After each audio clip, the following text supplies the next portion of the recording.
Bom dia, eu me chamo Júlia Vieira e vou apresentar o meu trabalho de iniciação científica intitulado Vigilância Epidemiológica no âmbito de um hospital público do Distrito Federal, orientado pela professora Kátia Rodrigues Menezes. Então, aqui no Brasil, o conceito de vigilância epidemiológica como instrumento de saúde pública se consolidou na Lei 8.080 de 90 e atualmente traz entre suas funções o monitoramento de 48 doenças e agravos de interesse sanitário para o país, incluídos na Lista Nacional de Notificação Compulsória de Doenças, Agravos e Eventos de Saúde Pública. Então, à vista disso, pensando especificamente na vigilância em nível hospitalar, uma vez que esse ambiente é fonte importantíssima de dados sobre as doenças de notificação compulsória, esse estudo foi norteado pela pergunta: quais os agravos mais notificados entre 2018 e 2020 em um hospital público no Distrito Federal? Objetivando identificar as doenças e agravos de notificação compulsória mais frequentes em atendimento de um hospital público do DF no período de janeiro de 2018 a dezembro de 2020. Quanto à metodologia, trata-se de um estudo descritivo, documental, transversal de abordagem quantitativa. A coleta de dados foi realizada no núcleo hospitalar de epidemiologia da instituição citada, e os dados coletados foram registrados no programa Excel e analisados por meio de análise descritiva, com medidas de frequência e dispersão. A pesquisa foi aprovada pelo Comitê de Ética e Pesquisa e houve dispensa do termo de consentimento livre e esclarecido.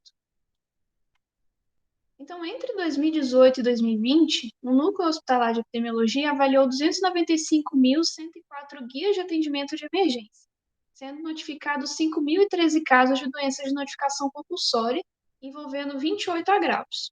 E os casos mais notificados nesse período de 3 anos foram dengue, com N de 1929, e Covid, com N de 857.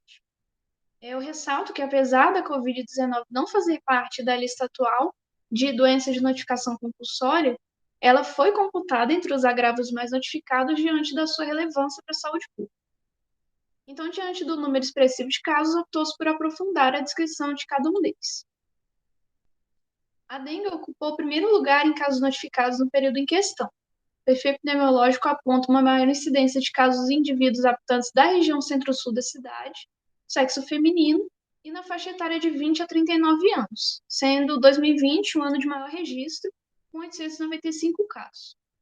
E, de forma geral, em consonância com a literatura, a detecção de mais casos entre os residentes urbanos da cidade continua fortalecendo as características da dengue como doença urbana. Uma contradição, porém, foram os achados de faixa etária, uma vez que a literatura nacional traz que há uma maior incidência de casos de dengue na população idosa, e gênero, pois mesmo sendo observado em estudos uma maior incidência de dengue em homens do que em mulheres, essa relação entre doença e gênero ainda é controversa.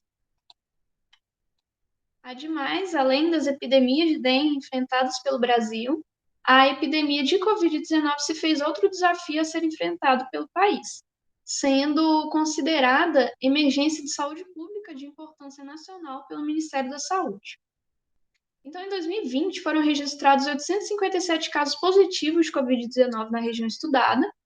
Apesar de não haverem registros nos 3 primeiros meses do ano e o mês com menos notificações contar com apenas 8 registros, o mês correspondente ao pico de notificações da doença trouxe 194 casos.